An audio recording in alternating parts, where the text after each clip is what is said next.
வீடியோல வந்து பாத்தீங்க அப்படின்னா எஸ் பேங்கோட கிவி நியான் கிரெடிட் கார்டுக்கு எப்படி நம்ம ஆன்லைன்ல வந்து அப்ளை பண்றது அப்படிங்கிற ஃபுல் ப்ராசஸ் டீடைல தான் இன்னைக்கு வீடியோல பார்க்க போறோம்.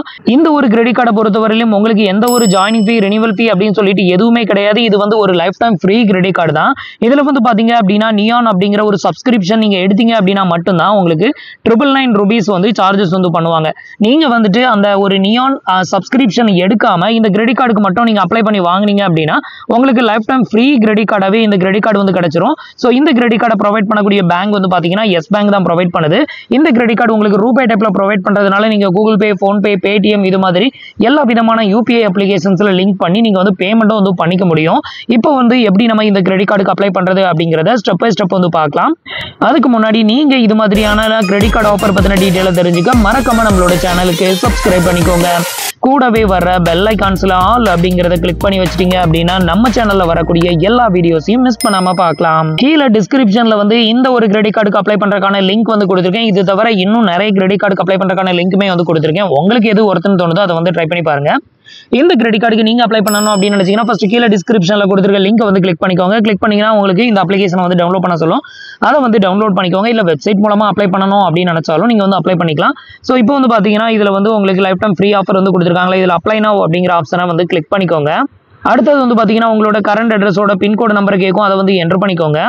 இப்போ நான் என்னோட கரண்ட் அட்ரஸ் இப்போ வந்து பாத்தீங்கன்னா நான் வந்து என்னோட பின்கோடை என்டர் பண்ணிட்டு கண்டினியூ வந்து கொடுக்குறேன். அடுத்தது உங்களோட ஆஃபீஸ் அட்ரஸோட பின்கோடு கேட்பாங்க. அதை வந்து என்டர் பண்ணி கண்டினியூ கொடுத்துருங்க. நெக்ஸ்ட் வந்து பாத்தீங்கன்னா உங்களோட எலிஜிபிலிட்டி டீடைலை வந்து செக் பண்ண ஒரு ஃபியூ செகண்ட் வெயிட் பண்ணுங்க. இப்போ எனக்கு வந்து பாத்தீங்கன்னா congratulation you are eligible Yes Bank கே கிளிக் ரூபே கிரெடிட் கார்டு அப்படின்னு சொல்லி இந்த மாதிரி காமிக்குது. ஸோ இந்த மாதிரி காமிச்சது அப்படின்னா நமக்கு வந்து ப்ரீ அப்ரூவ்டு வந்து ஆயிருக்கு அப்படின்னு வேணா நம்பலாம். மற்றபடி கார்டு வந்து நமக்கு கன்ஃபார்மாக அப்ரூவ்ட் ஆயிடுச்சா இல்லையா அப்படிங்கிறது ஆஃப்டர் கேஒய்சிக்கு அப்புறம் தான் நமக்கு வந்து தெரியும். ஸோ இது வந்து பார்த்தீங்கன்னா இந்த கிரெடிட் கார்டுக்கு அப்ளை பண்ணுறதுக்கு பேசிக் எலிஜிபிலிட்டி நமக்கு இருந்ததுனா தான் இந்த ஸ்டேஜுக்கு வந்து வரும். நமக்கு பேசிக் எலிஜிபிலிட்டியே இல்லை அப்படின்னா இந்த ஸ்டேஜ் கூட வராது. இதுக்கப்புறம் வீடியோ கேஒய்சி எல்லாமே பண்ணி முடிச்சதுக்கப்புறம் நம்மளோட மற்ற டீட்டெயில் எல்லாத்தையுமே செக் பண்ணி நமக்கு வந்து பார்த்தீங்கன்னா எலிஜிபிள் இருந்தால் தான் ஃபைனல் அப்ரூவலுங்கிறது ஆகும். ஸோ அடுத்தது வந்து பாத்தீங்கன்னா உங்களுக்கு இன்டர்ஃபேஸ் இப்படி தான் ஓப்பன் ஆகும். இதுல வந்து பாத்தீங்கன்னா உங்களோட கார்டுல எப்படி நேம் பிரிண்டட் ஆகும் அப்படிங்கிறதும் இதுல கார்டோட டைப் அப்புறம் வந்துட்டு பேங்கோட நேம் எல்லாமே மென்ஷன் பண்ணிருக்காங்க. இது எல்லாத்தையுமே செக் பண்ணிட்டு இந்த கூட டிக் பாக்ஸையும் டிக் பண்ணி விட்டுட்டு கண்டினியூ வந்து கொடுத்துருங்க. அடுத்தது உங்களோட ஜெண்டரை வந்து செலக்ட் பண்ணிட்டு நெக்ஸ்ட் வந்து கொடுத்துக்கோங்க. அடுத்தது உங்களோட மேரிட்டல் ஸ்டேட்டஸ் இதுல நீங்க சிங்கிளா இல்ல மேரிட் அதை செலக்ட் பண்ணி நெக்ஸ்ட் வந்து கொடுத்துக்கோங்க. அடுத்தது உங்களோட செகண்டரி மொபைல் நம்பர் வந்து கேட்டிருப்பாங்க. ஸோ இந்த இடத்துல உங்ககிட்ட வேற ஏதாவது மொபைல் நம்பர் இருந்ததுன்னா அதை வந்து கொடுங்க. அப்படின்னு நெக்ஸ்ட் வந்து கொடுத்துக்கோங்க. அடுத்தது வந்து பாத்தீங்கன்னா உங்களோட மதர் நேம் வந்து கேட்டிருப்பாங்க. மதர் நேம் வித் இனிஷியல் அதே மாதிரி ஃபாதர் நேமோட ஃபுல் நேமையும் இங்க வந்து என்டர் பண்ணிட்டு நெக்ஸ்ட் ஆப்ஷனை வந்து கிளிக் பண்ணிருங்க. அடுத்தது உங்களோட பர்சனல் இமெயில் ஐடி கேட்பாங்க. இந்த இடத்துல உங்களோட பர்சனல் இமெயில் ஐடி ஒர்க்கிங்ல இருக்க இமெயில் ஐடியை வந்து கொடுத்து நெக்ஸ்ட் கொடுங்க. அப்பதான் உங்களுக்கு ஸ்டேட்மெண்ட் கரெக்டா வந்து ரிசீவ் ஆகும். நெக்ஸ்ட் வந்து பாத்தீங்கன்னா உங்களோட கரண்ட் ரெசிடென்ட் அட்ரஸ் வந்து கேட்டிருக்காங்க. அதுல உங்களோட current resident address with door நம்பரோட என்டர் பண்ணிட்டு நெக்ஸ்ட் வந்து கொடுத்துக்கோங்க.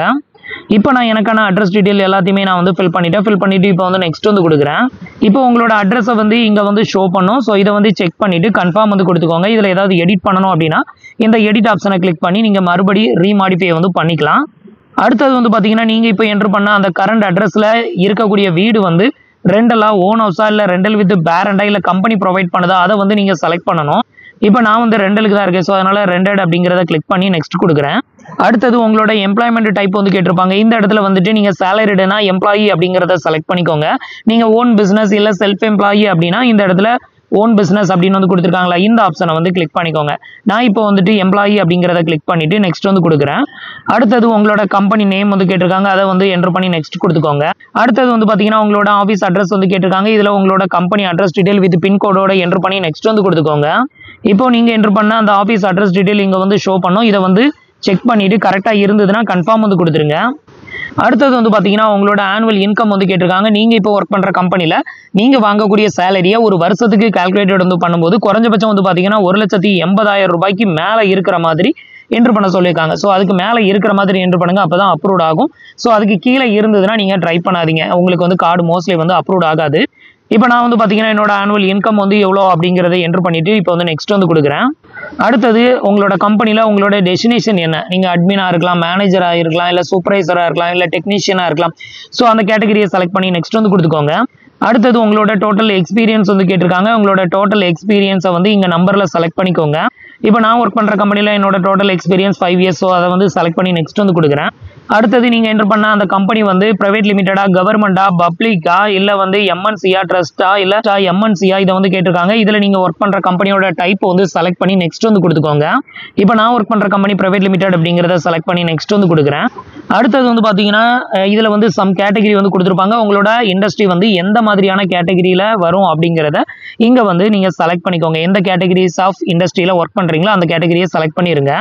அடுத்தது உங்களோட எஜுகேஷன் குவாலிஃபிகேஷன் வந்து கேட்டிருக்காங்க. நான் என்னோட எஜுகேஷன் குவாலிஃபிகேஷனை செலக்ட் பண்ணி நெக்ஸ்ட் வந்து கொடுக்குறேன்.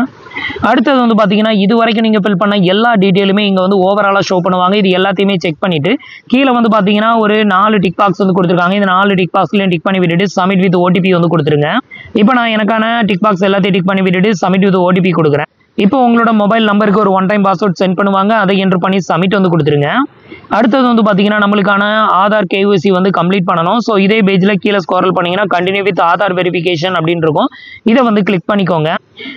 இப்போ உங்களோட 12 டிஜிட் ஆதார் நம்பரை என்டர் பண்ணி டிக் பாக்ஸையும் டிக் பண்ணி விட்டுட்டு சென்ட் ஓடிபி வந்து கொடுத்துருங்க. இப்போ நான் எனக்கான டீட்டெயில் எல்லாம் ஃபில் பண்ணி நெக்ஸ்ட் வந்து சென்ட் ஓடிபி கொடுக்குறேன். இப்போ உங்களோட ஆதார் ரெஜிஸ்டர் மொபைல் நம்பருக்கு ஒரு ஓடிபி சென்ட் பண்ணுவாங்க. அதை என்டர் பண்ணி சப்மிட் வந்து கொடுத்துக்கோங்க. இப்போ வந்து பார்த்தீங்கன்னா உங்களோட ஆதார் கார்டு டீட்டெயிலில் இருக்கக்கூடிய அட்ரஸ் டீட்டெயில், அப்புறம் உங்களோட name, date of birth, gender, இதை பற்றின எல்லா டீட்டெயிலுமே ஃபெச் பண்ணி இங்கே வந்து காமிக்கும். இது எல்லாத்தையுமே செக் பண்ணிட்டு கீழே வந்து பார்த்தீங்கன்னா ஒரு 4 டிக் பாக்ஸ் வந்து கொடுத்துருப்பாங்க. இது எல்லாத்தையுமே டிக் பண்ணி விட்டுட்டு சப்மிட் வந்து கொடுத்துருங்க. இப்போ வந்து பார்த்தீங்கன்னா நம்மளுக்கான அப்ளிகேஷன் டீட்டெயில் எல்லாமே ஃபில் பண்ணி KYC வந்து கம்ப்ளீட் பண்ணிட்டோம். இதுக்கு அடுத்தது ஃபைனலாக வந்து பார்த்தீங்கன்னா வீடியோ KYC வந்து பண்ணணும். இந்த வீடியோ KYC வந்து உங்களுக்கு பண்ண தெரியாது அப்படின்னா இதை பண்ணாமல் ஸ்கிப் பண்ணிடலாம். உங்கள் வீட்டு அட்ரஸ்க்கு டேரெக்டாகவே வந்து எக்ஸிக்யூட்டிவ் வந்து ஃபிங்கர் வச்சு வெரிஃபிகேஷன் வந்து பண்ணிக்குவாங்க. ஸோ அந்த மாதிரியும் KYC வந்து பண்ணலாம். இல்லை என்னால் வீடியோ KYC வந்து பண்ண முடியும் அப்படின்னா ஸ்டார்ட் வீடியோ KYC அப்படிங்கிற இந்த ஆப்ஷனை கிளிக் பண்ணி உங்களோட வீடியோ KYC வந்து கம்ப்ளீட் பண்ணிக்கோங்க. இந்த ஒரு வீடியோ KYC வந்து பண்ணுறதுக்கு ஒரிஜினல் பேன் கார்டு, ஒரு ஒயிட் பேப்பர், பேனா, நல்ல வெளிச்சமான இடம், நல்ல இன்டர்நெட் கனெக்ஷன் இருக்கக்கூடிய லொக்கேஷனில் இருந்து இந்த வீடியோ KYC வந்து பண்ணிக்கோங்க. இந்த வீடியோ KYC வந்து பார்த்தீங்கன்னா சம்டைம் உங்களுக்கு இதில் ஆன்லைனில் அவைலபிளாக இல்லாமல் இருந்ததுன்னா உங்களுக்கு எக்ஸிக்யூட்டிவ் வந்து அலோகேட் வந்து பண்ணுவாங்க. அவங்களே உங்கள் வீட்டு அட்ரஸ்க்கு டேரெக்டாக வந்து ஃபிங்கர் வச்சு வெரிஃபிகேஷன் வந்து பண்ணிக்குவாங்க. ஸோ அது மூலமாகவும் நீங்கள் KYC கம்ப்ளீட் பண்ணிக்கலாம். இல்லை நான் வந்து வீடியோ KYC வந்து பண்ணிடுவேன் அப்படின்னா நீங்கள் வீடியோ KYC வந்து ஆன்லைன்லேயே பண்ணிக்கலாம். இந்த வீடியோ KYC இங்கிலீஷ் இல்லை ஹிந்தி இந்த 2 லாங்குவேஜில் தான் அவைலபிளாக இருக்கும். ஸோ இந்த 2 லாங்குவேஜில் ஏதாவது ஒரு லாங்குவேஜ் தெரிஞ்சதுன்னா நீங்கள் ஆன்லைன்லேயே வீடியோ KYC வந்து பண்ணிக்கலாம். இதில் வந்து பேசிக்காக ஒரு சில கொஸ்டின் தான் கேட்பாங்க. உங்களோட நேம், டேட் ஆஃப் பர்த், எந்த ஸ்டேட்லேருந்து கால் பண்ணுறீங்க, உங்களோட ஃபாதர்ஸ் நேம், நீங்கள் செல்ஃப் எம்ப்ளாயா இல்லை சேலரிடா, உங்களோட ஆனுவல் இன்கம் ரேஞ்ச் என்ன, அதுக்கப்புறம் வந்துட்டு உங்களோட டேட் ஆஃப் பர்த்தை கன்ஃபார்ம் வந்து பண்ண சொல்லுவாங்க. நெக்ஸ்ட் வந்து ஒரு செல்ஃபி ஃபோட்டோஸ், உங்களோட பேன் கார்டை ஒரு ஃபோட்டோ எடுப்பாங்க, ஒரு ஒயிட் பேப்பரில் ஒரு சைன் பண்ணணும். இவ்வளோ பண்ணி முடிச்சிட்டிங்க அப்படின்னா உங்களுக்கான வீடியோ KYC வந்து கம்ப்ளீட்டட் ஆயிரும். இந்த வீடியோ KYC கம்ப்ளீட்டடான வித்தின் 7 ஒர்க்கிங் டேஸில் உங்களுக்கு கார்டு வந்து எலிஜிபிள் இருக்கா இல்லையா அப்படிங்கிறது உங்களுக்கு மெயில் மூலமாகவும் டெக்ஸ்ட் மெசேஜ்லையும் அப்டேட் வந்து பண்ணிடுவாங்க. ஸோ இவ்வளோ தான் வந்து பார்த்தீங்கன்னா கிவி அப்படிங்கிற இந்த ஒரு life time free credit card apply பண்ணுறதுக்கான மெத்தட். ஸோ இன்னைக்கு நான் உங்களுக்கு எக்ஸ்பிளைன் பண்ண இந்த அப்டேட் இன்ஃபர்மேஷன் உங்களுக்கு ரொம்பவே யூஸ்ஃபுல்லாகவும் இன்ஃபர்மேட்டிவாகவும் இருந்திருக்கும் அப்படின்னு நினைக்கிறேன். நம்மளோட வீடியோஸ் பிடிச்சிருந்ததுன்னா லைக் பண்ணுங்க, ஷேர் பண்ணுங்க, கமெண்ட் பண்ணுங்க. மறக்காம நம்மளோட சேனலுக்கு சப்ஸ்கிரைப் பண்ணி சப்போர்ட் பண்ணுங்க. தேங்க்ஸ் ஃபார் வாட்சிங்.